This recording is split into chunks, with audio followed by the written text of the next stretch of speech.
E aí, pessoal, tudo bem com vocês? Nós estamos começando mais um encontro do NEFI, o primeiro encontro de 2026. Sim, meus amigos, nós estávamos de férias, nós descansamos aí no final do ano, tiramos alguns meses aí para recuperarmos as nossas energias, mas agora nós estamos de volta e estamos de volta com força total, com muito gás e com muita coisa bacana para a gente em 2026. Mas antes de nós continuarmos com o nosso encontro, galera, eu quero pedir para vocês, claro, siga a gente no Instagram, @NFI Estudos, se inscreva no nosso canal do YouTube, Núcleo de Estudos Fé Inteligente, e agora nós também estamos no Spotify, então é só você digitar NEFI e você pode assistir ou apenas ouvir os nossos encontros, né, também pelo Spotify. E agora nós temos uma novidade.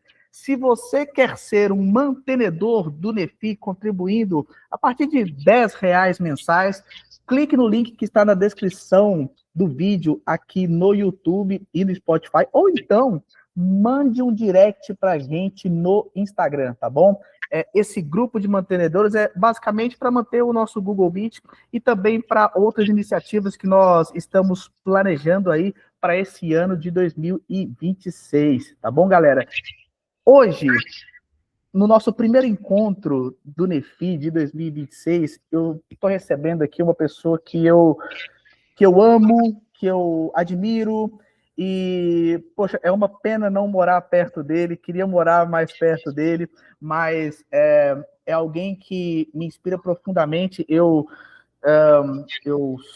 Estou pastor há pouco mais de 4 anos, e é alguém que me inspira profundamente. É alguém que une devoção e doutrina, é alguém com o coração e a mente em chamas, é alguém que realmente eu olho e realmente é uma inspiração para mim, no ministério pastoral, também nos meus estudos. Eu estou falando do meu amigo, do meu irmão querido, Bruno da Hora, ele que é doutorando em teologia pelo Pentecostal Theological Seminary e bispo ordenado da Igreja de Deus.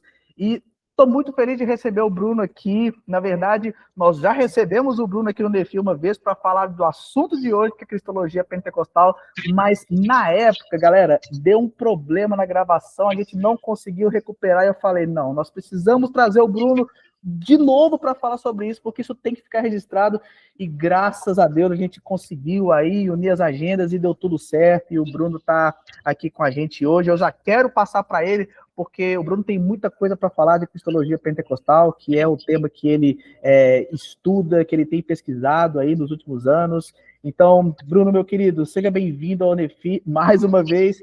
E, meu irmão, muito obrigado por ter aceito o nosso convite, viu? Que o Senhor continue abençoando muito a sua vida. Amém, muito obrigado. Com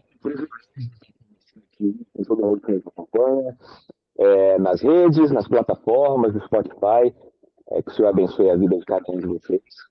E é um tema, Lincoln, que me apaixona, primeiro porque eu sou um pastor pentecostal, e o tema cristologia, para mim, é um dos mais relevantes para a igreja. Eu costumo dizer que, conforme é o pensamento cristológico da igreja, assim também é o seu molde eclesiológico. Cada comunidade que pensa Cristo, ela vai ter uma característica conforme o seu pensamento de Cristo. A eclesiologia, as características físicas, doutrinárias, vão depender como enxergam Cristo. Então, psicologia e eclesiologia estão tão relacionados que esse tema me apaixona. Me apaixona porque, como pentecostal, nós somos extremamente moldados pelo pensamento de Cristo que nós temos. E o pentecostal tem um jeito diferente de pensar Cristo, né? Assim que, meus queridos, vamos entrar nessa jornada bem interessante. Claro que não dá para a gente exaurir isso, mas vamos fazer um recorrido bem rápido aqui para que todo mundo possa nos acompanhar. Meu Mano, querido Lincoln, desculpa te estamos aí. contar. Antes de você continuar, o seu áudio deu aquela cortada de novo. Ok. Eu vou tirar aqui o meu fone e nós vamos direto com a câmera. Espera aí. Como é que tá? Bom, acho que por enquanto Som acho tá que legal? tá Som tá tranquilo legal? o áudio. Pronto, Agora pronto. sim. Ok, Perfeito. estou usando direto aqui da câmera, não vai ter problema nenhum. Tentei fazer com o microfone, vamos direto aqui com o microfone da nossa câmera. Muito bem, como eu falava, a cristologia ela tem uma relevância muito grande para a igreja local, ou para as denominações cristãs, porque o pensamento cristológico define também a sua própria eclesiologia, como outras coisas serão definidas pela cristologia. E a cristologia não é uma ciência, apesar de nós tentarmos transformar a cristologia numa ciência ortodoxa, ela nasce heterodoxa, ela nasce pluralista, ela nasce diversa. E nós fizemos toda uma força para poder encaixotar o pensamento de Cristo de maneira uniforme, desde a igreja da Idade Média até a Reforma Protestante. A igreja tentou encaixotar o pensamento de Cristo em uma normativa, o que deu muito errado, porque dentro da própria ortodoxia, dentro da própria normatividade, dentro da própria igreja medieval, você tinha muitos ramos eclesiológicos advindos por causa do pensamento cristológico, que era diverso também.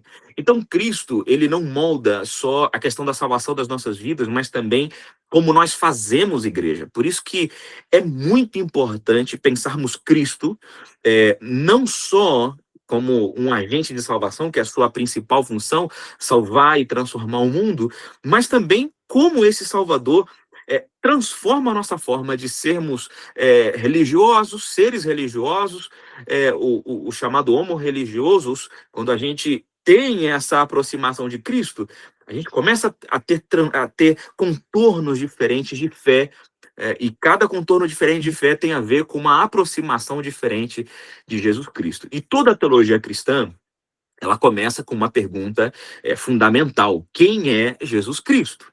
E daí nasce a cristologia, com a pergunta: quem é esse? Quem é esse homem? Quem é essa pessoa? E a cristologia, ou a teologia do Messias, ou essa ideia do Messias Salvador, não é algo que é exclusivo do Novo Testamento da igreja. É um pensamento antigo judaico. Aliás, em muitas outras culturas, existem os ungidos libertadores. Tanto é, por exemplo, que Ciro, esse rei persa, ele foi chamado por Deus de ungido, e existem escritos persas que também o chamam de ungido, ou enviado, o Messias, um Cristo, um tipo de Cristo, né? Então, a ideia messiânica é uma ideia antiga, só que a ideia cristã de um messianismo deve passar por Jesus de Nazaré. E aí não vou aprofundar nisso, mas você tem aquela dualidade entre o Jesus histórico e o Cristo da fé. É o Jesus nazareno, o galileu, aquele que nasceu pobre, foi para o Egito, voltou do Egito, aprendeu uma função com seu pai, foi um homem normal. Claro, normal nunca será, né? Mas ele, como homem, ele já fez o que ele fez, ensinou o que ele ensinou. Até aí, a gente tem esses estudos sobre Cristo ou Jesus histórico, e o Cristo da fé. A gente fala daquele Logos, o Logos eterno, e já a gente fala a respeito do Logos, porque lá em João capítulo 1, versículo 1, texto grego, né, que diz en arche en hologos, kai hologos en proston theon, kai theo en hologos. No princípio era o motivo. E aí, João ele começa a genealogia de Jesus diferente de Mateus, Marcos e Lucas, que traz aí Abraão, que traz Adão, não, ele vai além, ele vai para a eternidade. A teologia joanina, a teologia de João, ela passa a eternidade de Cristo. Tudo que Jesus faz tem a ver com a divindade encarnada no ser humano, a encarnação. Então, João ele chama esse Jesus histórico de Cristo, e um Cristo eterno, quando ele começa no capítulo 1, versículo 1, dizendo que no princípio era o Logos, e o Logos foi uma palavra inventada ou idealizada por Heráclito no século V a.C. que não tinha essa tradução direta que a gente faz, que verbo é palavra, o logos é tratado, o logos é conhecimento. Não. Para Heráclito, logos é a razão de tudo existir. É aquilo que Tomás de Aquino chama de primeiro motor do universo. É a pessoa pela qual tudo existe. Então, pegando a definição de Heráclito, João, ele faz isso, ele quer dizer que no princípio era a razão de todas as coisas existirem, e essa razão de tudo existir se fez gente e habitou entre nós. E alguém que se fez gente, um ser eterno que se fez gente e habitou entre nós, se torna um Deus peregrino da maneira que foi com o povo de Israel, no meio do deserto do Sinai.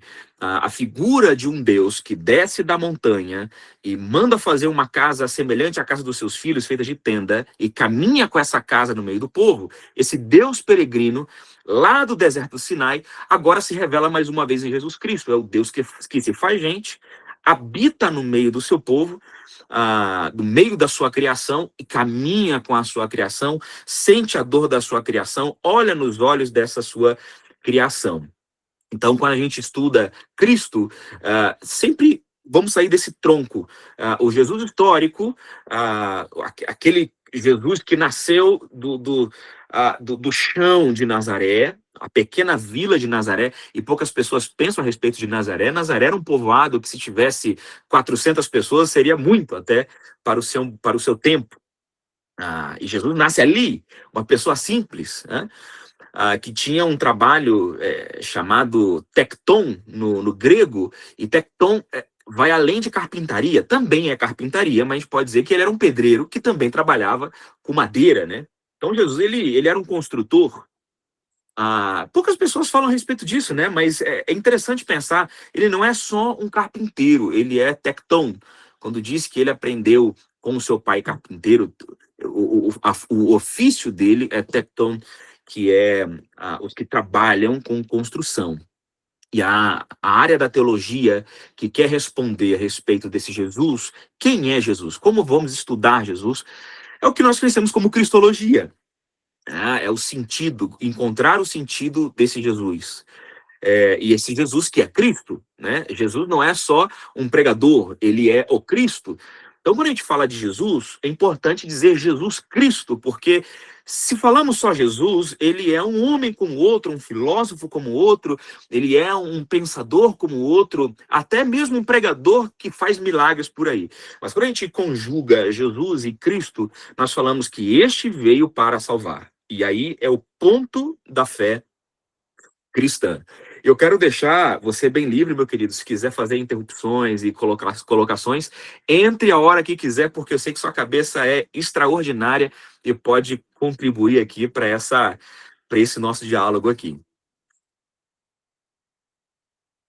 Então, a área da teologia que se ocupa em responder à pergunta quem é Jesus Cristo é a cristologia.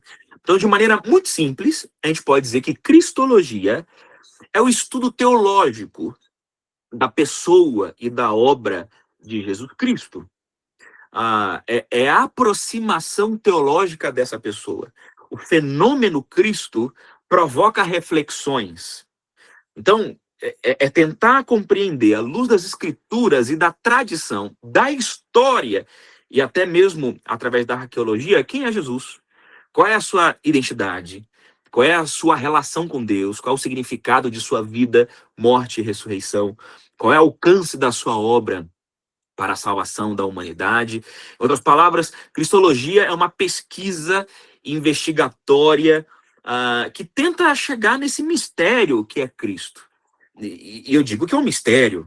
É aquele mistério, segundo Rudolf Otto, que nos faz tremer, que nos faz admirar. É um mistério inexplicável, um Deus que cabe perfeitamente na natureza humana. E o apóstolo Paulo ainda vai dizer que nele habita a plenitude do Pai.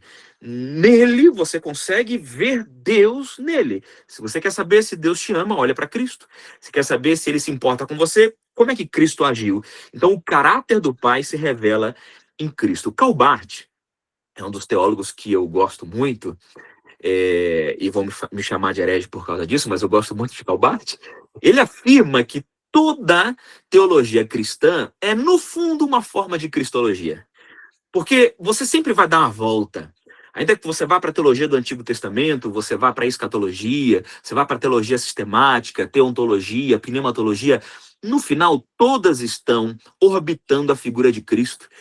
Todo cristão que estuda toda a Bíblia, ele sempre passa por Cristo, como que o conhecimento de Cristo, o conhecimento bíblico deságua em Cristo. Quando o apóstolo Paulo disse, porque dele, por meio dele, para ele, são todas as coisas, essas expressões em grego e em hebraico são semelhantes àquelas que começaram em Gênesis, capítulo 1, versículo 1. No princípio, criou Deus os céus e a terra. Não dá tempo de explicar como que é esse arranjo escriturístico grego e hebraico. Mas o apóstolo Paulo quer dizer que o princípio de todas as coisas não é um tempo, é uma pessoa. E tudo aconteceu por causa dessa pessoa.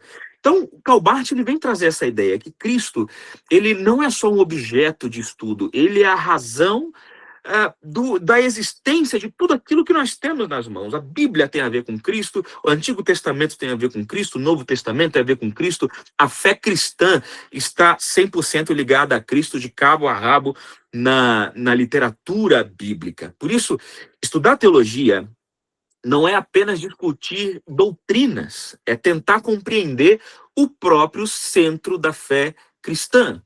Então, já entendemos o que é cristologia. Agora, o que é cristologia pentecostal? Logicamente que cristologia pentecostal não é uma cristologia diferente, não é uma outra cristologia, é uma cristologia que traz a participação de Cristo para hoje, para a experiência. E nós pentecostais temos disso, de ter a experiência como um ponto de partida também, junto com a Escritura, para a reflexão da nossa espiritualidade. Então, quando nós falamos de cristologia pentecostal, estamos falando, no fundo, não falamos, no fundo, de uma cristologia diferente daquela que é confessada ao longo da história. O pentecostalismo, ele compartilha, e é importante dizer isso, porque eu já ouvi alguns teólogos dizerem que pentecostalismo é uma heresia no meio da teologia. De forma alguma. O pentecostalismo, ele compartilha da fé cristã histórica. Jesus Cristo é verdadeiro Deus, Jesus Cristo é verdadeiramente homem, ele é o Filho de Deus encarnado, ele morreu, ressuscitou e é o Senhor, o único mediador entre Deus e os homens. Nisso nós estamos unidos. No entanto, o pentecostalismo, ele enfatiza uma dimensão particular dessa fé, dessa reação que nós temos à figura de Cristo. A cristologia pentecostal, ela destaca que Cristo não é só uma figura do passado, ou uma formulação doutrinária. Ele não é apenas um sistema de pensamentos teológicos. Cristo é uma realidade viva e atuante na igreja através do Espírito Santo. Então, Jesus, ele está vivo na igreja pela pessoa do Espírito Santo. Por causa do Espírito Santo, Cristo está presente na igreja, porque ele disse, eu irei ao Pai, mas deixarei o Consolador com vocês, e ele vai revelar todas as coisas. Tem um teólogo pentecostal, Amos Young, ele afirma que a contribuição do pentecostalismo para a teologia cristã está na recuperação da dimensão experiencial da fé em Cristo. De modo que Cristo não é só um quadro, uma iconografia na parede, não é só um tratado teológico, ele é um agente presente na vida da igreja. Ele é um agente que não está apenas na liturgia, mas no dia a dia da igreja. E o pensamento teológico é exatamente isso. É Cristo encarnado no dia a dia da igreja. É o peregrino, é o Deus peregrino no Sinai, é o verbo que veio para Nazaré, e comeu com galileus, e hoje está com o mineiro, está com o carioca, está com o brasiliense, está com o paulista. É a experiência com Cristo aqui e hoje. Não é um Cristo longe, distante, como nas grandes catedrais católicas, que você olha para cima e está lá, o Senhor bem distante de você, ou numa imagem. Não, ele é um ser atuante na nossa vida, desde o café da manhã até quando a gente vai dormir. Então, para nós pentecostais, significa que Cristo, ele é mais do que um objeto de estudo, ele é o salvador da minha vida, ele me transforma, é ele quem me batiza no seu espírito, é ele quem cura através do Espírito Santo, e ele continua vivo e agindo na vida da igreja.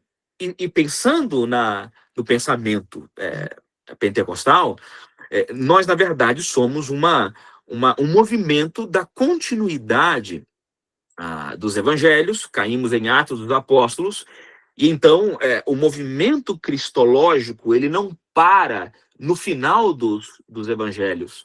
O movimento cristológico ele segue agora na era do Espírito, mas a mensagem é Cristo, o centro é Cristo, quem está presente é Cristo, mas o poder que leva a igreja a falar desse Cristo é dado pelo Espírito Santo. Então o Espírito Santo não é uma coisa que funciona além ou distante da figura de Cristo, é quem leva a Cristo, é quem conduz Cristo, é quem implementa Cristo no coração das pessoas. Então, cristologia pentecostal não é uma reflexão apenas sobre quem Jesus foi, mas é quem sob Cristo é e a sua presença atuante no mundo através do Espírito Santo. E por que nós, pentecostais, precisamos estudar a cristologia? E é uma pergunta importante, porque muitas vezes, dentro das comunidades pentecostais, existe uma grande ênfase na experiência espiritual, né? O que é profundamente valioso. Não estou dizendo que isso é errado. Nós pentecostais, aliás, a minha denominação e a sua denominação são as mais antigas do mundo naquilo que é pentecostalismo. Então a gente pode falar de carteirinha com esse negócio. O pentecostalismo dá sim muita ênfase à experiência do Espírito. Mas nós pentecostais clássicos, que somos centrados na palavra de Deus, entendemos que o Espírito Santo é um agente que atua na igreja para revelar Jesus Cristo na igreja e para o mundo. Então, a reflexão teológica, ela não está divorciada da experiência e da referência bíblica. Então, estudar cristologia é fundamental, pelo menos por 3 razões. Primeiro, porque a fé cristã é centrada em Cristo. Em segundo, estudar cristologia nos ajuda a discernir a verdadeira identidade de Jesus diante das múltiplas interpretações existentes. Eu fiz um artigo para o mestrado falando sobre várias cristologias que nasceram logo no embrião da igreja, e muitas foram tidas como heresia, e já a gente pode dar uma passada nela e falar sobre isso. Então é importante saber sobre Cristo hoje para que a gente não caia em outras heresias sobre Jesus Cristo, né? Em terceiro lugar, os pentecostais, ou para os pentecostais, estudar eclesiologia ou cristologia é essencial, porque a experiência do Espírito sempre aponta para Cristo. Sempre. E mais uma vez, a experiência pentecostal sempre leva a igreja para Cristo. Então, como disse o Evangelho de João, ele me glorificará. O Espírito Santo aponta para Cristo, ele sinaliza Cristo. Ele é a força que empurra a igreja para... Entenda a força não como a força que os metafísicos pensam, mas é a força motriz da igreja. É a pessoa de Deus que empurra a igreja para revelar a Cristo com ousadia. Então, em tempos onde falar de Cristo era você assinar uma execução de morte, você só faz isso pelo poder do Espírito Santo. Você só permanece na fé em Cristo pelo poder do Espírito Santo. Você só permanece santificado pelo poder do Espírito Santo. Mas fazemos tudo isso para glorificar a Jesus Cristo. Então, a experiência pentecostal autêntica é profundamente cristocêntrica. Agora, a pergunta que funda a cristologia, ela está lá em Mateus 16. Em Mateus 16, começa, então, o exercício cristológico oficial da igreja. Quando Jesus ele reúne os seus discípulos do lado de fora da Galileia, lá perto de Cesareia de Filipe, o pior lugar para levar os discípulos de Cristo, ele pergunta: quem dizem os homens que eu sou? Essa é uma pergunta que, segundo Antônio Pinheiro, que é um estudioso do cristianismo primitivo, os originários, ele reflete junto com Néstor Míguez, dizendo que ali começa, então, surgir as primeiras perguntas. Toda teologia é uma reação. Vamos lá, o que é teologia? Você pode dizer que teologia é estudo de Deus. Eu acho um grande absurdo essa definição. Na minha humilde contribuição, a teologia é uma reação humana diante da revelação divina. E aí, diante da revelação divina, você tem perspectivas humanas, você tem muitas maneiras de enxergar aquilo que você viu do divino, e quando você enxerga o divino eterno na sua finitude, você não consegue expressar 100% a natureza daquilo que você está vivendo. Então, todas as pessoas que têm uma aproximação de Deus, elas sempre vão ter uma visão pluralista, porque todo mundo vê o Senhor de um ponto. Só que ver algo de um ponto só, os tradicionais veem de uma maneira, os pentecostais veem de uma maneira, o gentio vê de uma maneira, o judeu vê de uma maneira, os que não são convertidos enxergam de uma forma, os convertidos enxergam de outra. É porque alguém que é tão grande e eterno não pode ser encaixotado e colocado em sistemas limitantes, porque ele é muito grande. E diante da pergunta, quem dizem os homens que eu sou? Aí vem uma outra pergunta, e vós, quem dizeis que eu sou? E essa pergunta continua ecoando nas academias teológicas. Cada geração cristã, ela precisa responder novamente quem é Jesus. Quem é Cristo para você? Quem é Cristo para os seminários pentecostais? Quem é Cristo para a Igreja de Deus da Profecia? Quem é Cristo para a metodista? Quem é Cristo para a batista? E cada resposta dessa, você vai ter um Cristo profeta, você vai ter um Cristo mestre, você vai ter um Cristo miraculoso, e a partir daí nascem muitas eclesiologias de cada resposta que certos grupos dão. Há um fenômeno estudado, por exemplo, no Nordeste do Brasil, a maneira como o nordestino vê Cristo e a maneira como o sulista enxerga Cristo definem a sua maneira até mesmo litúrgica. Até a sua forma litúrgica é transformada pelo pensamento cristológico. Então, é justamente essa busca que nasce da reflexão teológica, a cristologia, que nós estamos aqui refletindo sobre Cristo. Agora, temos um problema cristológico aqui. E a pergunta fundamental sobre Jesus, porque a cristologia nasce de uma pergunta, né? No centro da fé cristã encontra-se uma questão levantada pelo próprio Jesus. Quem os homens dizem que eu sou? E vós, quem dizeis que eu sou? São dois públicos. O povo que acompanha de longe e o povo que acompanha de perto. Mateus 16, do 13 ao 15. E essas duas perguntas aqui estruturam todo o desenvolvimento cristológico da igreja. E ali começa o desenvolvimento da cristologia. E a pergunta pública revela a pluralidade cristológica nos seus inícios. Ou seja, nos seus inícios, a cristologia era extremamente heterodoxa. E tentar transformar a cristologia em uma fé ortodoxa, você acaba matando a pluralidade de expressões cristológicas. E nós tentamos fazer isso até hoje. E nunca dá certo, né? Então, quando os discípulos respondem à primeira pergunta, eles apresentam algumas interpretações diferentes sobre Jesus. Por exemplo, o Senhor é João Batista, é um tipo de denunciador político.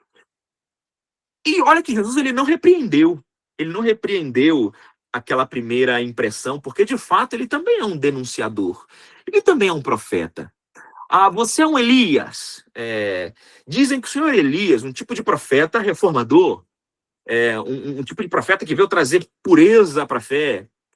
Você vê que ele não repreendeu essa resposta.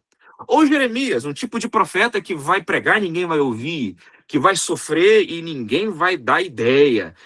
Vai ser um expoente da palavra, mas não. Qualquer um dos profetas, né? Você vê que quando revelam para Jesus a impressão da multidão, Jesus ele não repreendeu ninguém. Ele não travou a expressão popular. ele foi compreendido de diferentes formas, por diferentes grupos, por diferentes comunidades. E essa pluralidade interpretativa constitui aquilo que pode ser chamado de pluralidade cristológica primitiva. E essa pluralidade cristológica, ela perdura até os dias de hoje. Mesmo com todo esforço de torná-la ortodoxa, ela segue heterodoxa. E o Novo Testamento apresenta diversas maneiras de compreender Jesus. O Novo Testamento chama de Messias, Filho do Homem, Profeta, Senhor, Filho de Deus, Logos. Você tem uma cartela de definições desse próprio Cristo. Então, imagina, se eu vou fazer uma cristologia na perspectiva de Messias, eu tenho um ramo da cristologia. Se eu vou fazer uma cristologia na perspectiva do Filho do Homem, meu Deus, um outro ramo surge aqui. Se eu faço uma cristologia na perspectiva de Filho de Deus, Senhor, de Logos, Profeta, para cada lado eu vou para um ramo diferente da cristologia. Ou seja, não podemos falar de cristologia, mas de cristologias. Estudiosos como James Dunn, Larry Hurtado, Richard Bauckham, eles argumentam que a igreja primitiva desenvolveu várias linguagens cristológicas para expressar a singularidade de Jesus. Por exemplo, Antônio Pinheiro ele fala que a cristologia de Jerusalém era bem diferente da cristologia de Antioquia. A igreja de Antioquia tinha uma visão de um Cristo gentílico, salvador da humanidade e toda a humanidade. A igreja de Jerusalém ainda sofria com a identidade judaica e ainda queria encaixar Jesus com Moisés e a tradição mosaica, a lei e a lei dos profetas. Então, a igreja de Jerusalém estava muito mais focada em ganhar os judeus, em como encaixar o Jesus Cristo na teologia judaica, e a igreja de Antioquia estava mandando Paulo, Silas, Barnabé e Marcos para ganhar o mundo inteiro. Então são duas cristologias diferentes. Acredita em Cristo, mas tem duas grandes teologias. Então a pergunta quem diz os homens que eu sou inaugura um campo de reflexão teológica plural, diversa, e que quando nós tentamos encaixotar, sempre teremos dentro do nosso próprio convívio, dentro da nossa própria casa, da nossa própria família, diferentes perspectivas sobre Cristo. O Cristo que curou, o Cristo que batizou, o Cristo que salvou, o Cristo que livrou, o Cristo que vai levar para o céu. Então, existem muitas maneiras de pensar Cristo, e a espiritualidade humana e a eclesiologia também, ela varia por cada olhar. E aí vem uma pergunta existencial, que é a cristologia da revelação, a segunda pergunta de Jesus, porque ela muda totalmente o nível da discussão. E vós, quem dizeis que sou eu? Quem vocês, ou seja, vocês, meus discípulos, que caminham comigo, vamos lá ampliar essa definição, vocês, igreja, vocês, discípulos meus, vocês, pastores de Cristo, vocês, cristãos, vocês que caminham comigo, quem vocês dizem que eu sou? E aí Pedro, ele toma a palavra e diz, tu és o Cristo, o Filho do Deus vivo.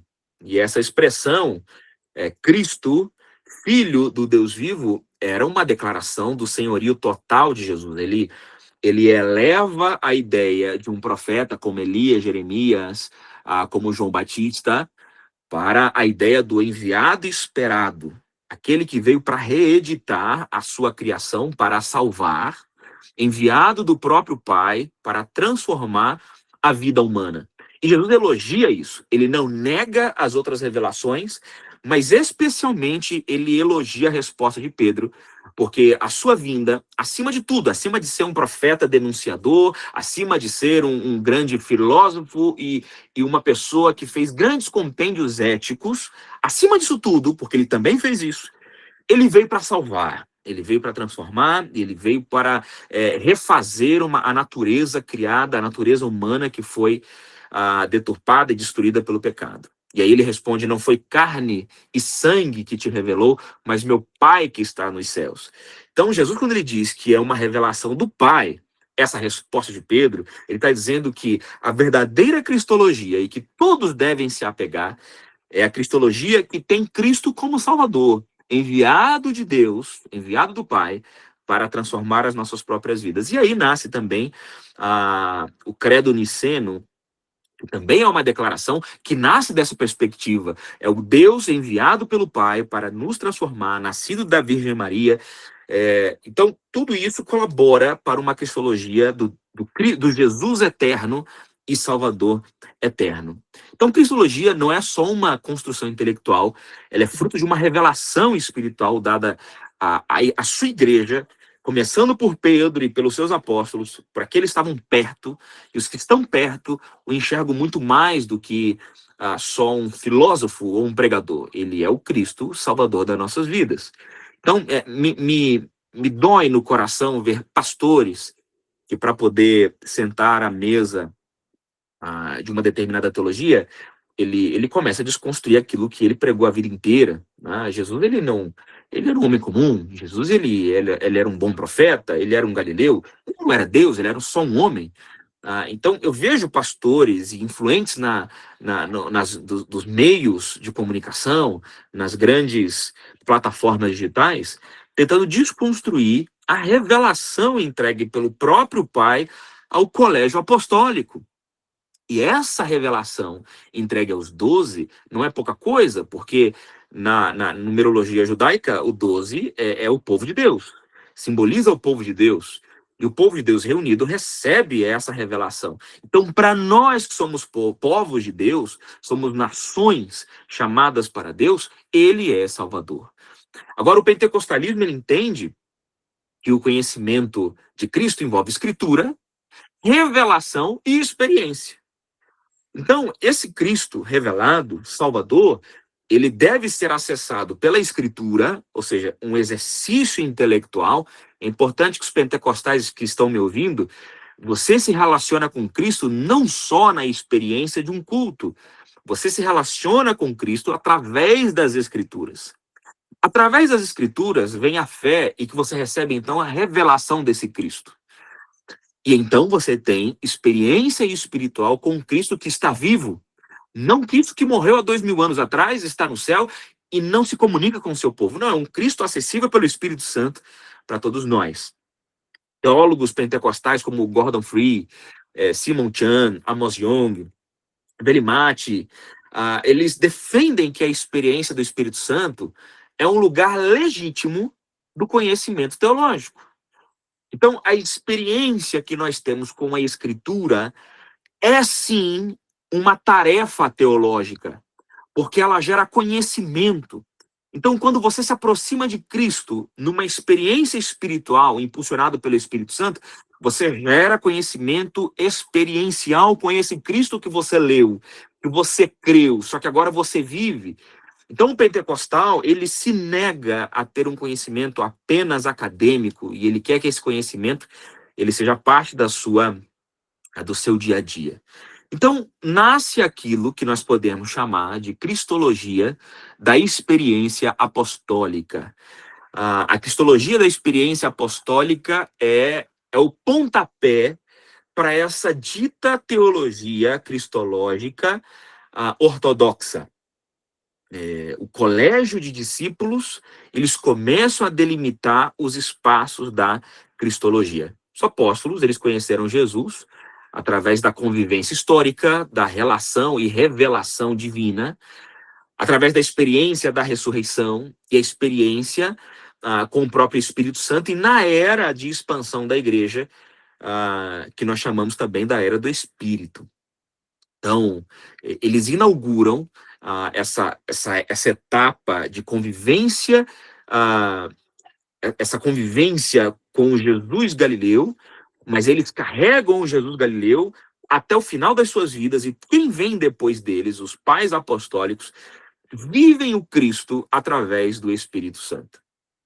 Outra coisa que eu quero falar aqui na nossa conversa é a cristologia do Logos.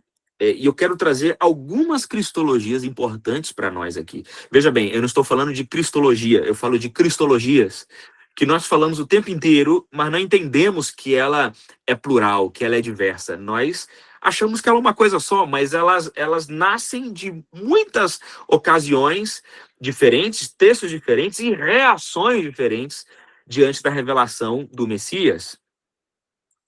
E eu gosto de falar da reação de Tomé E deixa eu defender Tomé aqui, tá? Para você que está me ouvindo, me deixa defender Tomé. O primeiro a dizer que Cristo era Deus, Jesus era Deus, foi Tomé.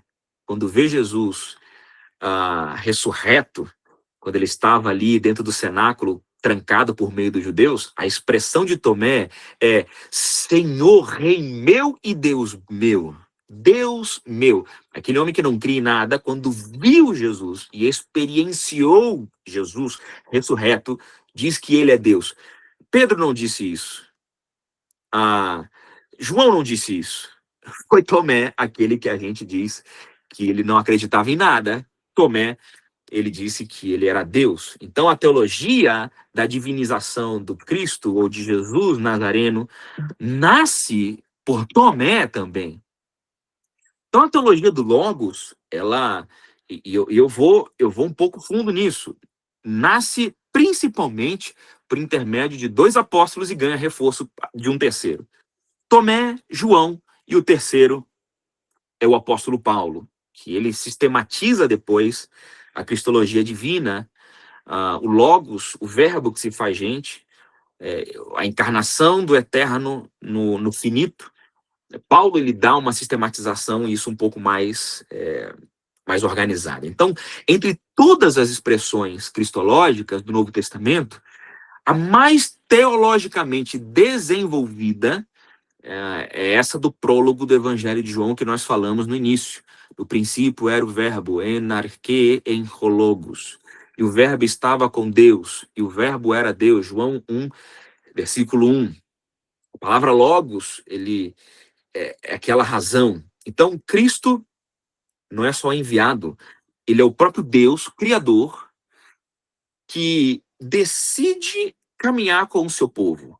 E um pentecostal que, quando escuta um negócio desse, ele dá glória a Deus, aleluia, e fala em línguas, porque é o Deus Criador do universo que agora pisa nos sapatos humanos para caminhar no nosso dia a dia. E por si só, a cristologia pentecostal ela é emocionante porque ela resgata o Logos. Ela não apenas estuda o Cristo do Novo Testamento e as vertentes cristológicas do Antigo Testamento. O pensamento cristológico do Antigo Testamento, ou a visão messiânica do Antigo Testamento, do primeiro e segundo templo. Não. O pentecostal, ele traz o Logos para aqui e agora. Na tradição judaica, a palavra de Deus era o meio pelo qual Deus cria e governa o mundo. Agora João está dizendo que essa palavra era Jesus, e que ele era a razão. E versículo 3 diz que tudo que foi feito só se fez por causa dele. E tudo só existe por causa dele. E a afirmação mais radical de João é o versículo 14. O verbo se fez carne e habitou entre nós. E a palavra habitar no grego é skené, ou skenosen, é a palavra tabernáculo com uma flexão de verbo. É igual agenda, né? Agenda não é verbo, mas nós conjugamos agenda. Eu agendo, tu agendas, nós agendamos, né? Não é verbo. E tabernáculo também ganha uma declinação de verbo, que ele habitou entre nós, do verbo auristo no grego, ou seja, ele habitou e permanece, continua estando entre nós. Então, João não diz que Cristo é apenas eterno, ele é o eterno que está entre nós. E aí a figura do Deus peregrino volta na cristologia joanina. Ele afirma que Deus entra na história. O eterno, ele assume o tempo. O divino assume a humanidade. Agora Deus ele pisa no pó da terra. A encarnação significa que Deus não permanece distante da experiência humana. Não é um Deus que está assentado em um alto sublime trono. O resto do versículo diz que ele habita com os contritos de coração. Então é o Deus que ao mesmo tempo ele governa céus e terra, ele também governa o nosso microdia, a nossa microrealidade. Ele governa aquilo que está à nossa volta. E o pentecostal e a cristologia pentecostal, ela faz muita essa reflexão de um Deus todo-poderoso que coloca todas as galáxias em ordem e todo o universo em ordem, mas ao mesmo tempo é o Deus que caminha, que está conosco. É o Deus que, quando oramos, está do nosso lado. Quando celebramos a ceia, ele está presente. Quando nós estamos com os nossos irmãos, ele se faz presente no meio dos nossos irmãos. Ele participa plenamente da condição humana. Então, o legado pentecostal da cristologia é dizer que esse Cristo eterno, ele participa da experiência humana, e nada melhor para nós pentecostais do que pensarmos isso. E essa ideia cristológica de um Deus que participa da experiência humana, sobretudo, ela se afirma em lugares de maior pobreza, em maior carestia, em maiores dificuldades, porque ali está o Senhor caminhando com os pecadores, com os necessitados, com os enfermos e com aqueles que estão abandonados. Essa verdade, ela tem uma importância tão grande para a espiritualidade pentecostal, porque ela revela que Deus, ele age pelo Espírito. O Deus que age pelo Espírito é o mesmo Deus que se fez carne em Cristo. Por isso que nós dizemos sempre nos nossos cultos: olha, o mesmo Cristo que andou sobre o mar, ele também vai andar sobre as incertezas dessa vida. Aleluia!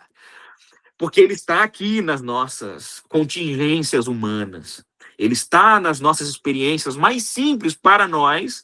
O Eterno desceu para caminhar conosco. Sinceramente, eu falo um negócio desse, me dá uma vontade de chorar. É o Deus que experimenta a minha vida.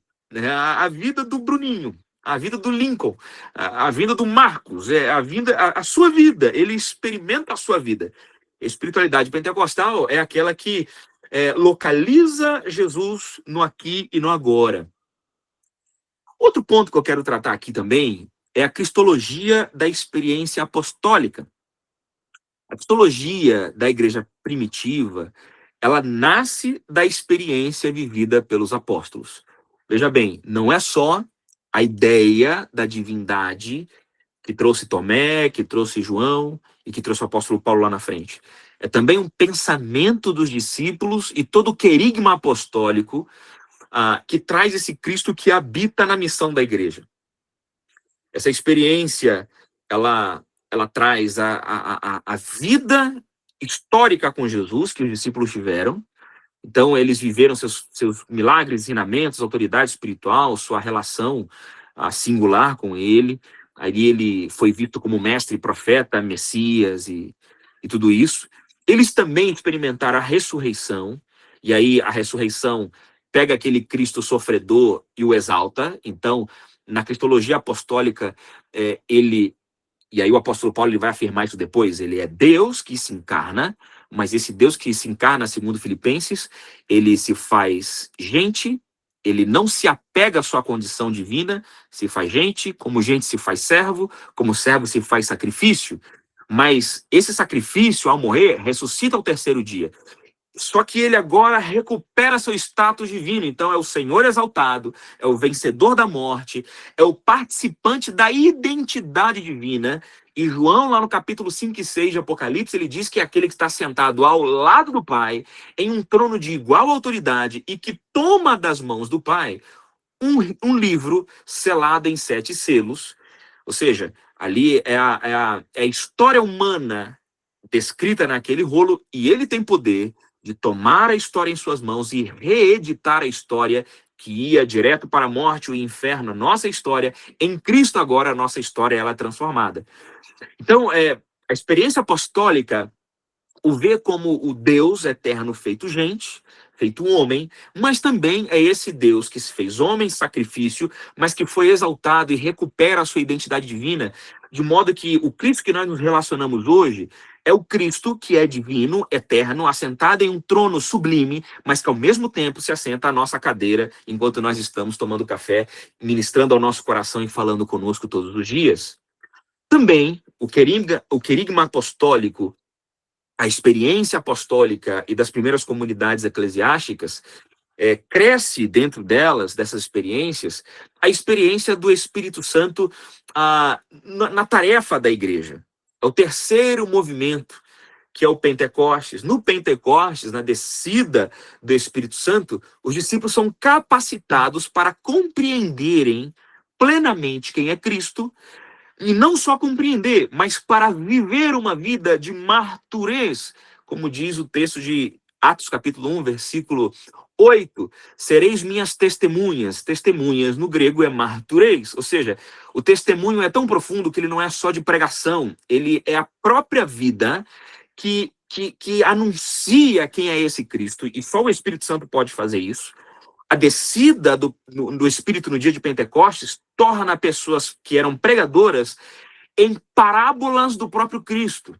Eles são a parabolização da mensagem de Cristo, de modo que, para poder tirar um discípulo da identidade de Cristo, você tem que matá-lo, porque é impossível diferenciar Cristo de um seguidor. Então, na era do Espírito Santo, os seguidores de Cristo, os empoderados pelo Espírito Santo, são capacitados para compreenderem plenamente quem é Cristo, mas para serem parecidos com Cristo. E lá no sermão de Pedro, em Atos 2,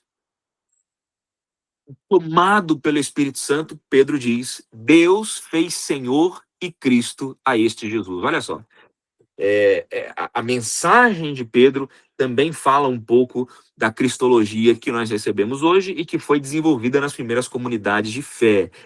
Jesus Cristo é Deus e Senhor. Olha só.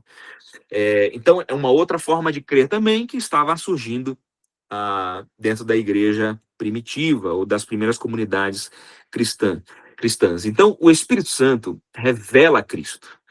E não só revela Cristo, e não só traz memórias de Cristo, ele traz experiências com essa ressurreição, com a revelação de Cristo, mas também ele coloca a identidade de Cristo em nós. Só pelo Espírito Santo podemos nos parecer com Jesus Cristo. Muito bem. A cristologia teve um desenvolvimento histórico e a igreja precisou sistematizar a sua fé para responder esses desafios teológicos que nós tivemos a respeito de Cristo. Jesus Cristo, ele foi por muitos colocados, muitas escolas colocado para discussão. Por exemplo, o arianismo, o docetismo, nestorianismo, monofisismo. Você tem uma ideia, o docetismo é uma das heresias mais que eu chamaria de protognosticismo. Protognosticismo. O que é o protognosticismo? O docetismo, ele diz que era impossível Jesus ser feito carne. Era uma heresia que já estava nascendo na época dos apóstolos. Inclusive, o capítulo 1 de João é uma resposta a essa heresia, o docetismo, que dizia que Deus não pode se fazer gente porque matéria é corrupta e Deus jamais poderia habitar em uma matéria corrupta. Daí nasce o gnosticismo, que Deus seria só uma ideia, um holograma, uma projeção, mas jamais poderia se fazer gente, né? Jamais poderia se fazer homem. Então, essas reflexões cristológicas precisaram ser afirmadas em grandes concílios, porque foram controvérsias que surgiram dentro da igreja. Então, a igreja era bombardeada por pensamentos cristológicos equivocados. Por exemplo, a própria igreja de Tessalônica tinha algumas dificuldades para compreender a natureza de Jesus, sobre a volta de Jesus, se eles deveriam esperar trabalhando ou não a vinda de Jesus. Então, eles tinham muitas dificuldades em determinar a identidade de Cristo. Então, essas controvérsias levaram a igreja a formular grandes concílios cristológicos. Por exemplo, o concílio de Calcedônia, se não me engano, 451 depois de Cristo, foi um concílio feito para afirmar que Cristo é o verdadeiro Deus, que é verdadeiro homem, que ele tem duas naturezas em uma só pessoa. E isso foi necessário porque até aí a igreja estava sendo bombardeada com outras cristologias que dizia que ele não era Deus, ou ele era Deus e era só uma projeção. E agora o concílio de Calcedônia diz que não, em uma só pessoa tem duas naturezas. E ele, como homem, venceu a morte e o pecado. Então, essa definição do concílio de Calcedônia, por exemplo, se tornou uma base da cristologia cristã clássica, porém, não se tornou a única cristologia. Não se tornou a única cristologia, é importante dizer. Mas ela norteou todas as outras cristologias. Para que a gente não confunda Cristo com qualquer outro ensinamento. Outro ponto é que a cristologia pentecostal, ela não rejeita a cristologia clássica da igreja, e mais uma vez, eu estou sendo um pouco redundante aqui, porque eu já ouvi demais de colegas de seminário e de reflexão teológica que o pentecostal, ele pega Cristo e cria um novo Cristo. Por favor, não pensem isso. Se você está acompanhando essa live, ouvindo essa exposição, eu não quero, como pentecostal, dizendo que nós estamos com uma nova cristologia, com um pensamento pentecostal. Não, é a mesma cristologia afirmada em todos os outros concílios, desde Calcedônia, Nicéia, todos eles que normatizaram a ideia de Cristo. Não é.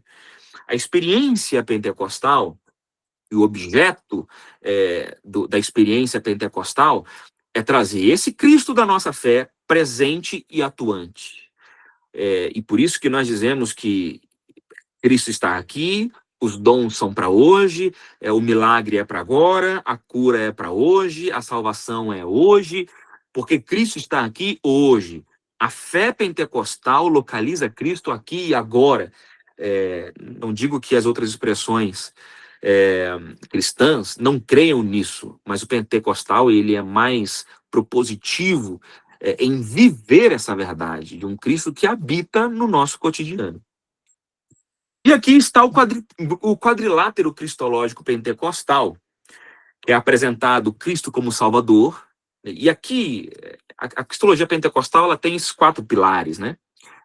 Cristo é Salvador, ele é o batizador no Espírito Santo, é ele que nos submerge no Espírito Santo, porque a transformação do ser humano só é possível por intermédio do Espírito Santo. Cristo é o nosso curador e é o rei que voltará. Então a cristologia pentecostal, e que inclusive a igreja do evangelho quadrangular tem essa verdade, né? Até na sua própria bandeira, ele é aquele que salva, que batiza com o Espírito Santo, ou no Espírito Santo, é o curador e que vai voltar. Esse quadrilátero, ele é uma cristologia bem antiga pentecostal, que afirma um Cristo presente e atuante na história da humanidade. O Cristo Salvador é aquele que perdoa pecados. É aquele que provoca a reconciliação com Deus. É aquele que dá uma nova vida no Espírito. Então, quando nós, pentecostais, nos relacionamos com Cristo, nós nos relacionamos com essa dimensão de um Cristo que perdoa, de um Cristo que nos reconcilia, de um Cristo que nos dá uma nova vida. Não é um Cristo só da contemplação acadêmica, mas é um Cristo que perdoa, reconcilia e nos dá uma nova vida. O segundo ponto desse quadrilátero é o Cristo batizador no Espírito Santo. Sereis batizados com o Espírito Santo. E esse batismo, as denominações clássicas dizem que a primeira evidência do batismo do Espírito Santo é falar em línguas. Mas na compreensão pentecostal geral, o Cristo que batiza com o Espírito Santo, na verdade, nos submerge em uma nova realidade, na realidade do Espírito, e ao levantar dessa nova realidade do Espírito, agora nós vivemos uma nova realidade. Sermos batizados no Espírito Santo é inaugurar uma nova época, é inaugurar um novo tempo. Então, a cristologia pentecostal é essa, sim, da salvação, mas é uma salvação que te lança em uma nova vida, te lança em um novo tempo. E, claro, nesse novo tempo você fala em línguas, você profetiza, mas o eixo central desse novo tempo é você viver uma nova história, é você viver uma nova vida. Então, a cristologia pentecostal, ela traz essa ideia de um Salvador que te lança em uma nova vida. Há uma outra coisa muito importante que, inclusive, está também na nossa declaração de fé da Igreja de Deus, e acredito que na Igreja da Profecia também, a respeito de um Cristo que cura, que provê cura na cruz do Calvário. Então, o pentecostalismo, ele enfatiza que o ministério de cura realizado por Jesus, ele continua na vida da igreja hoje. Isaías 53 fala do servo sofredor que levou as nossas enfermidades. Mateus 8, Tiago 5. Cristo, ele é visto como aquele que restaura integralmente o ser humano, não apenas a sua alma, mas restaura também o seu corpo, não apenas o seu fantasminha que vai ser tirado, e entenda como você quiser, né? estou usando uma expressão bem popular aqui, esse sopro que um dia será levado para Deus ou para julgamento, ele não quer salvar isso aí apenas, ele quer salvar também suas relações interpessoais. É o Cristo que salva a sua relação conjugal, é o Cristo que restaura integralmente o ser humano. E quando eu falo ser humano, não é só o gênero humano, mas é o ser humano. É restaurar o humano idealizado na criação. E convencionou-se dizer, quando a gente erra, dizer, olha, desculpa, eu errei porque eu sou humano. Na verdade, a humanidade criada por Deus é uma humanidade que quer buscar a Cristo, e quer buscar a Deus, que quer estar com Deus. Claro que veio o pecado e destruiu esse relacionamento, né? Veio o pecado e acabou com esse contato próximo com o seu Criador. Então, quando nós falamos de Cristo, ele é o restaurador da verdadeira humanidade, do verdadeiro ser, esse ser humano que anseia encontrar a Cristo todos os dias e encontrar a Deus. Então, a cristologia pentecostal é uma cristologia relacional com Deus, com as pessoas e com Cristo. Então, Cristo, ele é visto como aquele que restaura integralmente o ser humano. Mas não só isso. É o Cristo que é rei e que voltará. Então, a cristologia, pentecostal, ela é fortemente escatológica. A cristologia pentecostal, ela não se detém apenas nos conceitos de salvação, mas também na parousia daquele que foi e que vai voltar para buscar a sua igreja. Todo pentecostal, obrigatoriamente, ele é focado, e nós temos grande peso na nossa pregação, grande peso, a pregação da escatologia. É o Cristo esperado, é o Senhor glorioso, é o juiz da história, é o consumador do reino de Deus, é aquele que vai colocar os inimigos do povo de Deus, em Apocalipse isso aparece demais, é o Cristo vencedor dos inimigos do povo de Deus, os inimigos da igreja do Senhor, é aquele que tem nas suas mãos o poder da história, vai remir a história, e na figura do milênio é aquele que vai governar a história, que vai fazer com que todas as nações sejam governadas por ele. Então, a cristologia pentecostal, ela é eminentemente escatológica. Nós vemos esse Cristo não como alguém pendurado no madeiro, mas o Senhor glorioso, juiz da história, consumador da história e do reino de Deus, e que voltará para buscar o seu povo. E por isso que João capítulo 14, versículo 1 em diante, ele diz: não se turbe o vosso coração, credes em Deus e também em mim. Na casa de meu pai há muitas moradas. Se não fosse assim, vou-lo teria dito. Vou preparar-vos lugar. E quando eu for e preparar-vos lugar, eu voltarei e vos tomarei para eu mesmo, para mim mesmo, para que aonde eu estiver, estejais vós também.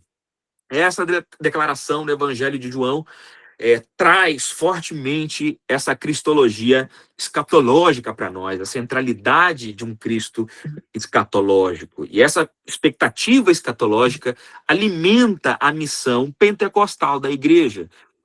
O movimento missionário ganhou um boom tremendo depois de 1800, 1850. Vamos lá, desde os movimentos wesleyanos até os movimentos de santidade, movimento holiness, movimento pentecostal, desde Camp Creek até Rua Azusa e qualquer outro lugar. Essa escatologia foi o motor da pregação da igreja. E esse motor da pregação tornou a igreja mais uma vez missionária. Então, a cristologia pentecostal, ela é fortemente missionária também. Agora, em que nós conseguimos juntar aqui cristologia e pneumatologia? Pneumatologia é o estudo do Espírito Santo. E uma das contribuições mais importantes do pentecostalismo para a teologia cristã é a integração entre cristologia e pneumatologia. O Espírito Santo, ele não substitui Cristo, ele revela Cristo, como eu havia dito. E João afirma no capítulo 16 que ele me glorificará, ou seja, aquele que vem depois dele, enviado para estar com a sua igreja, vai glorificar a Cristo. Então, Cristo é o centro, ele é a mensagem. O Espírito é o mediador da experiência cristã. Então nós experimentamos ou experienciamos Cristo pelo poder ou por intermédio do Espírito Santo. Agora, a cristologia na experiência pentecostal enfatiza que o Cristo ressuscitado, ele atua na história, como nós já dissemos, aqui e agora, salvando, transformando, curando, enviando e capacitando a sua igreja. Só que essa experiência não substitui a teologia, ela alimenta a reflexão teológica. Então, todo pentecostal, quando reflete sobre Jesus, ou reflexiona sobre Jesus, quando ele mergulha no ser de Cristo, ele não apenas faz uma reflexão acadêmica ou intelectual, ele tem um encontro verdadeiro com Cristo. Eu sou daquela época, meu querido, que os nossos antigos pregavam assim: olha, você que entrou aqui, não fique apenas com a experiência dos seus pais, tenha um encontro com Cristo. É uma mensagem pentecostal de pura cepa. É uma mensagem pentecostal raiz. Quando alguém entra em nossas igrejas, nós dizemos: tenha você um encontro com Jesus. Tenha você um encontro com Cristo. Tenha você uma experiência com este Jesus. E como nós ofertamos essa experiência? Através da leitura da palavra, da pregação da palavra, da oração coletiva, do jejum coletivo, da convivência com a igreja, do movimento evangelístico e missional da igreja. Então a igreja conhece um Cristo vivo na comunidade. E a cristologia, ela é fortemente missionária. A cristologia pentecostal, ela é tremendamente missionária.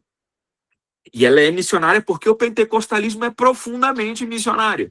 Então a convicção que Cristo está vivo, que ele vai voltar, empurra a igreja para esse movimento missionário.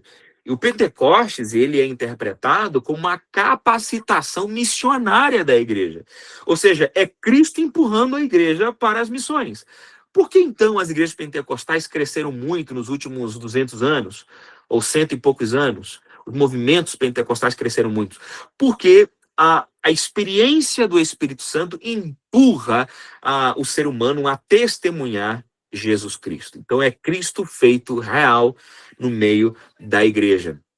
Então eu quero terminar também falando da cristologia escatológica, não só missional. A esperança da volta de Cristo constitui um dos pilares da espiritualidade pentecostal. Todo pentecostal aguarda essa volta iminente de Jesus. Não sabemos nem quando nem como, mas ele vai voltar. E o pentecostal, ele já introjetou a ideia ou a teologia escatológica do retorno de Cristo no seu pensamento cristológico. Nenhum pentecostal pensa em um Cristo só de reflexão. É um Cristo presente e que voltará.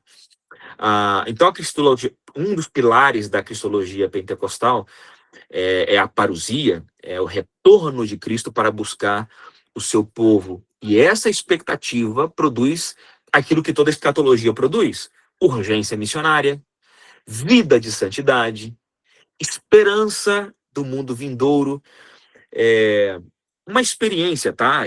No meu trabalho de conclusão de mestrado, eu fiz uma pesquisa, meu irmão, a respeito da esperança que os pentecostais tinham em Cristo. E eu fiz algumas perguntas. Entre essas perguntas, eu perguntei: por que você ainda consegue sorrir quando você sofre? Quando você não tem o que comer? Quando você mora em uma palafita, em uma casa de pau e barro? Como é que você ainda consegue sorrir? Eu entrevistei algumas pessoas, principalmente do semiárido nordestino, que não tinha saneamento básico, que para pegar água você tinha que comprar ou carro-pipa ou andar quilômetros para pegar em algum poço. E uma resposta que era comum entre esses pentecostais era que eu só suporto o que eu suporto porque o meu rei virá.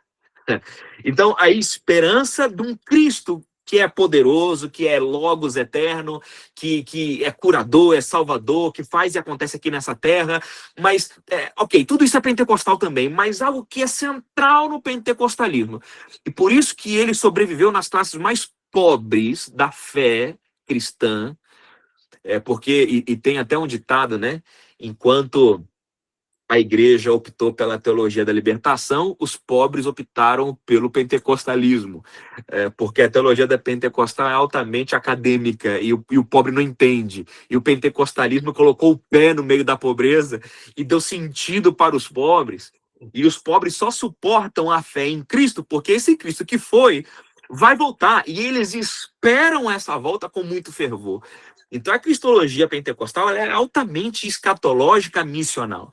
O sofrimento que os pentecostais pobres, e não só os pobres, mas todos os que sofrem, mas que são pentecostais, em si tem essa marca muito forte. Eu espero o reino vindouro, eu espero a volta, eu espero essa parousia, eu espero esse dia maravilhoso. E porque eu espero esse Cristo que morreu por mim, que está comigo, ele vai voltar em pessoa para poder assumir a minha história, a minha existência. Por isso, vale a pena perseverar, vale a pena esperar, vale a pena ser fiel, vale a pena matar a carne, porque quero esperar uma vida de santidade, pregando a palavra à volta do meu Senhor. Então, terminando já aqui, porque senão já começa a pregar, a cristologia pentecostal, ela nasce na convergência entre três dimensões fundamentais. A primeira é a revelação bíblica sobre Jesus Cristo. A segunda é a experiência apostólica do Cristo ressuscitado, que gerou o querigma apostólico, e daí a mensagem cristológica, até hoje, está nas nossas bocas muito parecidas com aquilo que foi na época apostólica. E, em terceiro lugar, a ação do Espírito, ou a ação contínua do Espírito Santo na igreja. Então, a pergunta de Jesus continua ecoando na história. Vocês dizem que eu sou quem? Quando vocês estão diante do divino feito gente, o que vocês pensam sobre isso? O que você, mineiro, diz quando você está diante do Cristo revelado? O que você, nordestino, pobre, do semiárido, pensa quando está diante do Cristo revelado? O que você, da Cordilheira dos Andes, indígena, o que você pensa sobre esse Cristo? E é incrível, eu fui pastor de uma comunidade indígena e a ideia de um Cristo libertador era altamente pregado e falado assim, como se eles não tinham ideia de como eles formulavam a ideia cristológica do Cristo libertador, porque eles foram colonizados pelos espanhóis. Isso ficou uma ferida na cultura deles. Então, o nosso Cristo, ele vai nos libertar do opressor. Então, isso é muito forte. A cristologia da libertação entre os pentecostais indígenas é tremendo. Eu estudei também um pouco da pentecostalidade hindu Dalit, que, olha, é uma coisa que te faz chorar. Como a casta mais rejeitada, pobre, que não tem direito a nada, reflete sobre Cristo. É aquele que cura a mulher com fluxo de sangue. É aquele que repousa na casa do cobrador de impostos. É aquele que caminha com prostitutas e muda a vida delas. Aquele que ninguém queria, ele quis. Pois é, essa é a cristologia Dalit. É o Cristo que assume os rejeitados. Olha que coisa maravilhosa. E Jesus, ele nunca quis matar essas cristologias, ele queria que todo mundo tivesse essa ideia. Eu sou tudo isso, mas também sou o salvador da sua vida. Então, Cristo é confessado como o Verbo encarnado, Senhor ressuscitado, o Salvador do mundo, aquele que batiza no Espírito, aquele que cura, aquele que voltará, aquele que assume o Goel da nossa vida, é o remidor, resgatador. Quanta coisa o pentecostal pode falar a respeito de Jesus. Então, a cristologia pentecostal, ela não é ortodoxa. Ela é heterodoxa, ela é diversa, mas ela sempre vai dizer que Jesus é o salvador da sua vida. Muito obrigado. Ficamos por aqui. Glória a Deus. Bruno, meu irmão. Bom, em primeiro lugar, te agradecer por falar conosco sobre esse tema tão maravilhoso, tão inspirador, que aquece o nosso coração. Que bom ter você conosco aqui. Eu espero muito que o Senhor continue te abençoando e te inspirando pelo poder do Espírito, como eu sei que Ele tem feito. Eu creio que Ele continuará a fazer infinitamente mais através da sua vida, como instrumento nas mãos dele, né? E, pessoal, vocês que estão ao vivo conosco aqui, se vocês têm alguma pergunta para fazer para o Bruno, podem levantar a mão e abrir câmera e microfone, ou só microfone, ou então, se vocês não quiserem abrir microfone e câmera, podem colocar a pergunta aqui no chat, que a gente lê, tá bom? Podem fazer a pergunta que quiser, só não sei se vou dar a resposta. Fiquem à vontade, tá bom, pessoal? Enquanto vocês vão pensando aí nas perguntas, eu sei que tem uma pergunta do Luciano aqui no chat também, mas eu queria perguntar para você, antes, Bruno, duas coisas, né? A primeira delas é sobre o aspecto experiencial da teologia pentecostal, e você falou sobre isso durante a tua exposição, e eu queria que você, queria te perguntar o seguinte, quais os perigos, né, do afastamento do aspecto experiencial da teologia pentecostal, principalmente se tratando de cristologia e também de eclesiologia pentecostal. E aí eu queria emendar uma segunda pergunta, que é a seguinte: você entende que esse afastamento ele tem ocorrido em algumas igrejas pentecostais, que tem adequado os seus cultos a um discurso meramente atracional, instagramável, performático, ao invés de levar as pessoas ao conhecimento e à encarnação de Cristo em suas vidas, em seus contextos, até que ele venha pelo poder do Espírito que testifica dele, capacita a igreja para participar da missão de Deus? Sim, olha, o pentecostalismo, ele deve afirmar que Jesus é o verdadeiro Deus, como eu falei, ele é verdadeiramente homem, ele é o Filho de Deus encarnado, morreu, ressuscitou e é Senhor. É a nossa base. Além disso, o pentecostalismo clássico, porque é importante fazer essa distinção, porque senão a gente coloca o pentecostal clássico junto com os neopentecostais, e agora está nascendo um novo grupo que não tem nome, mas que é tão nocivo como os neopentecostais, que a figura de Cristo é só um nome. Ele não é parte da eclesiologia. Não é. O que é parte da eclesiologia é o milagre. E me deixa falar uma coisa a respeito dos milagres, né? Eu creio em milagres, eu creio nisso, nessa parte mais performática da fé experiencial, né? Do pentecostalismo. Só que o texto original, quando fala a respeito de milagres, e algumas traduções nossas até corrigiu isso, traz a palavra sinal. Sinal não é o fim em si, o sinal ele aponta para alguma coisa. Diz aí um ditado chinês que enquanto o sábio está apontando para a lua, o tolo está olhando para o dedo. Então, o milagre ele aponta para alguma coisa. Se você ficar olhando para o dedo, você vai deixar de enxergar aquela coisa. Então, os milagres de Jesus, veja, eu não quero entrar nessa seara se aconteceram todos ou se são formulações teológicas, não quero. Mas cada milagre que ele fez trouxe uma verdade teológica. Por exemplo, quando ele cura 10 leprosos de uma vez só, que é uma performance que nós pentecostais adoraríamos ver.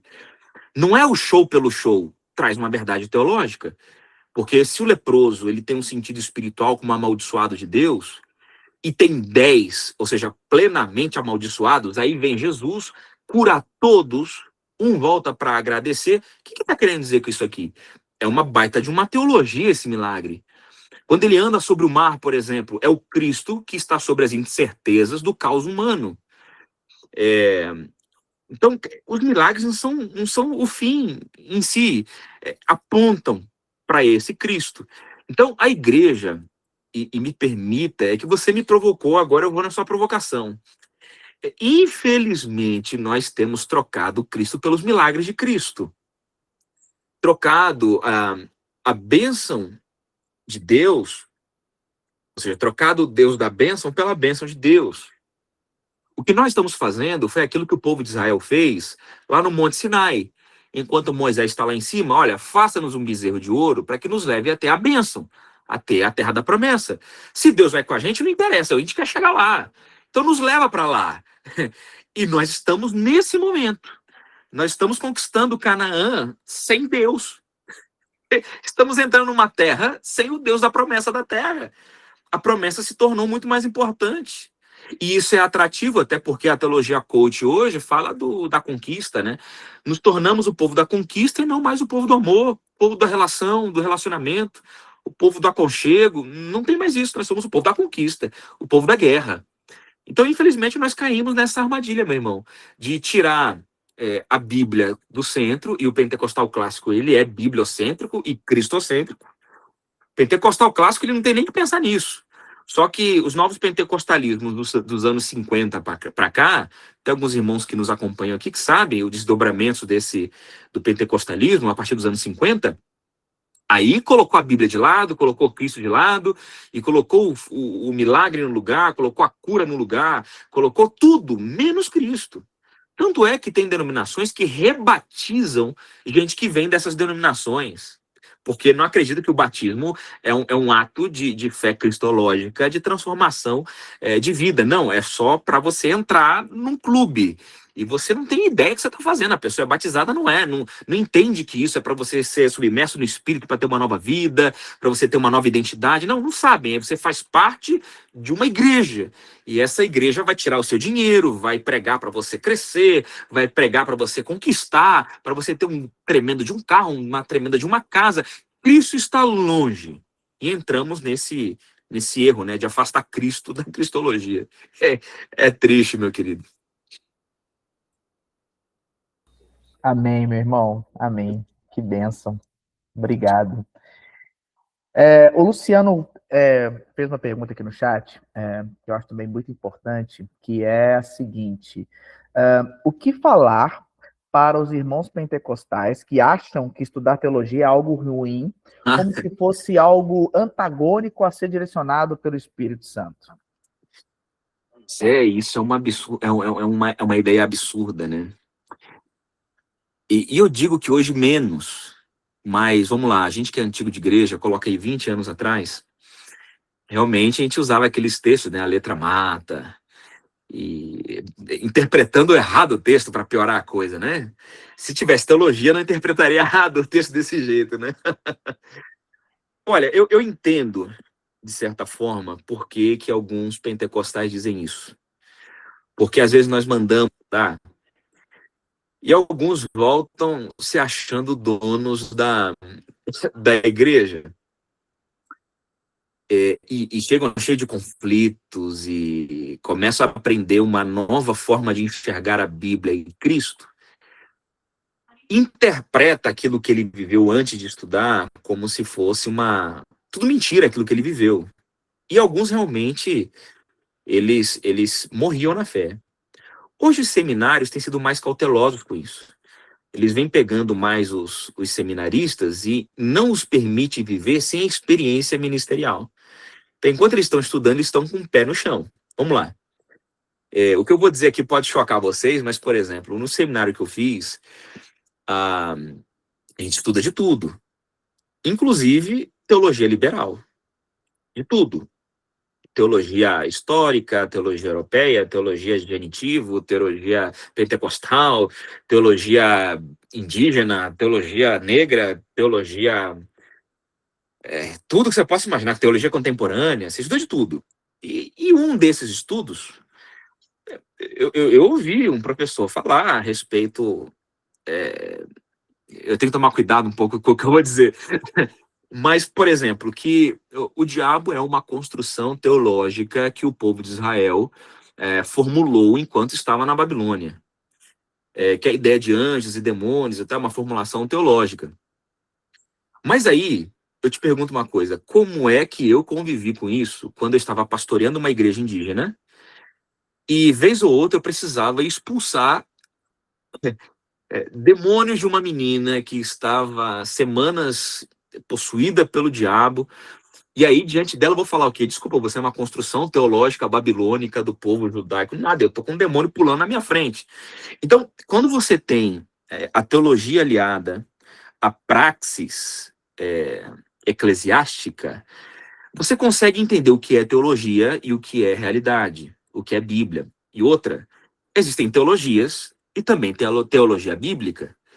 A teologia bíblica ela é 100% centrada na Bíblia, ela tenta não viajar demais nas reflexões teológicas. Agora, o que é teologia, mais uma vez? A teologia é uma reflexão humana diante da revelação do divino. Então, diante da revelação do divino, meu amigo, o pessoal cria muitos sistemas. E quando você estuda teologia, tenha cuidado para não confundir teologia com palavra de Deus. Ela é só uma reflexão a respeito da palavra de Deus. E, em certo ponto, o pastor leigo, ele está muito mais protegido porque tudo que ele tem é a escritura na mão dele. E ele é muito mais honesto do que muita gente com a cabeça cheia de teologia. E eu sou um teólogo. E eu estou falando mal da nossa classe. Você também é um teólogo. Às vezes a gente viaja demais e esquece do texto. E que a nossa teologia é uma reflexão daquele texto. E às vezes as reflexões, elas podem assustar. Claro que podem. Mas a gente nunca deve confundir reflexão teológica com verdade bíblica. Claro que a maioria da reflexão teológica, ela elucida a verdade bíblica, ela elucida o texto bíblico. Uma trabalha com a outra. Agora, uma teologia divorciada da Bíblia, e por sua vez divorciada da vida eclesiástica, traz esse sentimento que a irmã está dizendo aqui.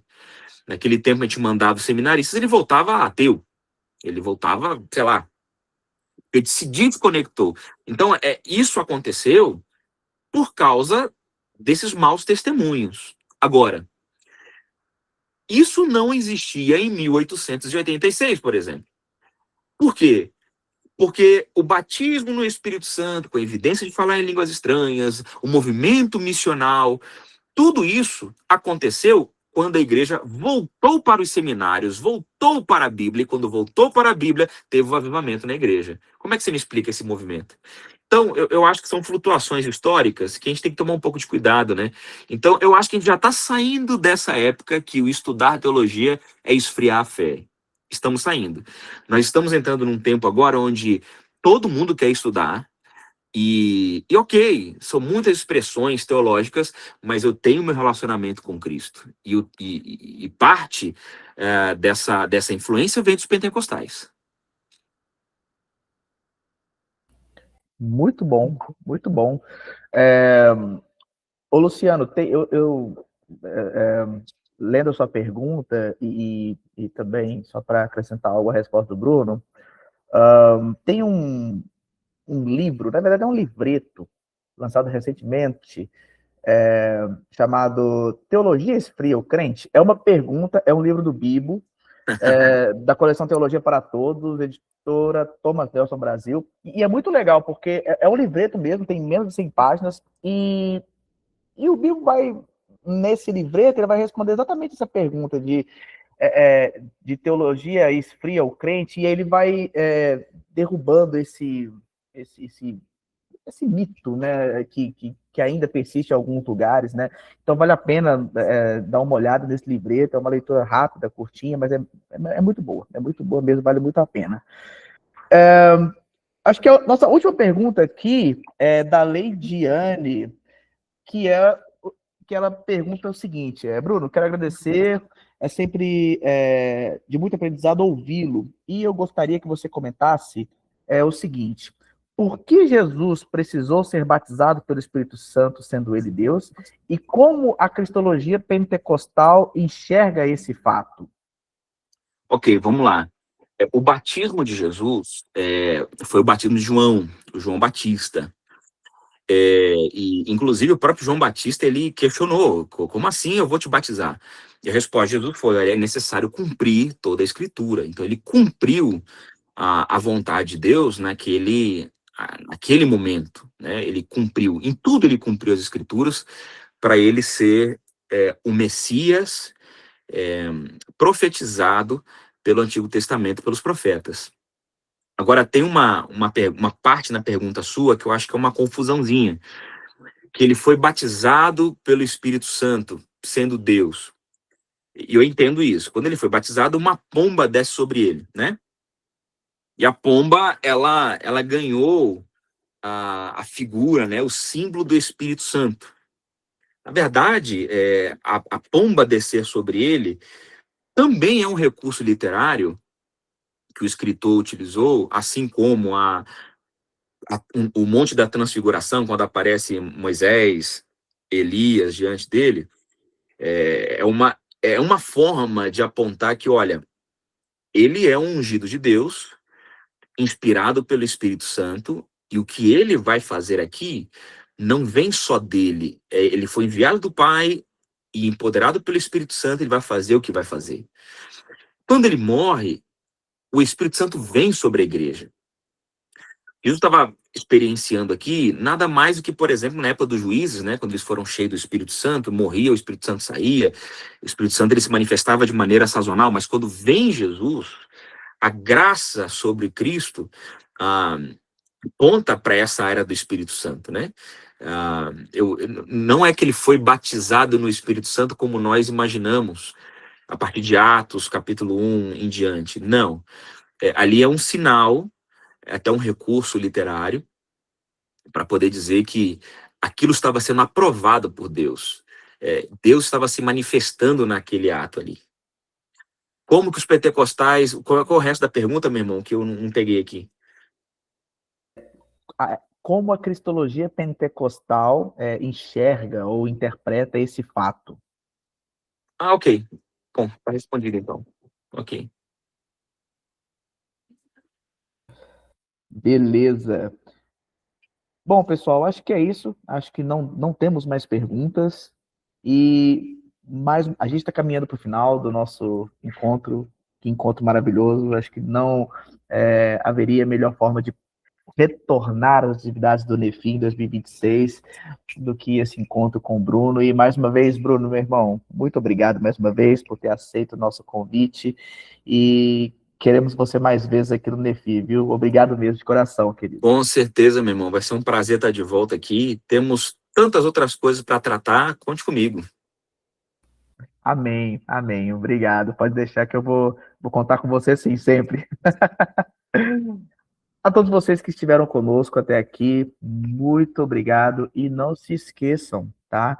Não se esqueçam de seguir o NEFI no Instagram, no YouTube e no Spotify também. E se você quer fazer parte do nosso grupo de participantes no WhatsApp, é só você clicar no link que está na bio do nosso Instagram. E o NEFI também tem clube de leitura. E se você quiser participar também do nosso clube de leitura, tem um link específico também na bio do nosso Instagram. Vai ser um prazer receber você no nosso grupo de WhatsApp, também no clube de leitura, para a gente trocar uma ideia por lá, para estar com pessoas de todo o Brasil que interagem por lá. É muito legal, muito bacana. Então, não percam essa oportunidade de fazer parte dessa grande comunidade dialogal cristã que é o NEFI. Tá bom, pessoal? A todos vocês que estiveram conosco até aqui, muito obrigado. Que Deus abençoe muito a vida de vocês e a gente se vê na próxima. Tchau, pessoal. Deus abençoe a todos.